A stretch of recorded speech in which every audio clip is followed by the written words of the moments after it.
জানেন, একটা সময় কিন্তু অনেক বেশি মন খারাপ করে রাতে ঘুমিয়ে পড়তাম। এই সকল কথাগুলো মনে পড়লে আসলে অনেক হাসি পায়।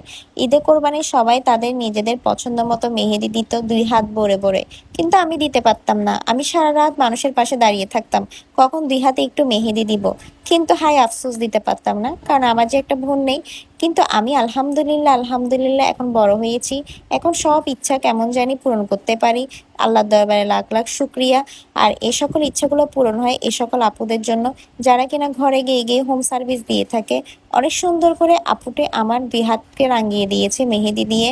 আমি আসলে এখন চিন্তা করতেছি যে ছোটবেলায় কত না বায়না করতাম মানুষের কাছে ২ হাতে মেহেদি দেওয়ার জন্য। কিন্তু এখন চাইলে এই সকল আপুগুলোকে জাস্ট একটা কল দিলে সাথে সাথে এসে মেহেদি পরিয়ে দেয়। আসলেই আমি অনেক বেশি ভাগ্যবতী যে আমি আমার হাজবেন্ড পেয়েছি, কারণ আমার হাজবেন্ড আমাকে অনেক ভালোবাসে। আমার হাজবেন্ডকে বলছি যে একবার ছোটবেলায় আমি মেহেদি দিতে পারতাম না, আমার হাজবেন্ড সাথে সাথে কল দিয়ে এই আপুটাকে নিয়ে এসেছে আমার ২ হাতে মেহেদি পরিয়ে দেওয়ার জন্য। আর সবাই কথায় কথায় বলে যার হাতের মেহেদির রং নাকি গাঢ় হয় তার হাজবেন্ড অনেক বেশি ভালোবাসে। এই সকল কথাগুলো আসলে আমি মানি না, কখনো বিশ্বাস করি না, কারণ স্বামীর ভালোবাসা কখনো মেহেদির রঙের উপর নির্ভর করে না। আপনাদের সবার যদি আমাকে অনেক বেশি ভালো লাগে, আমার জন্য অনেক বেশি বেশি দোয়া করবেন। আল্লাহ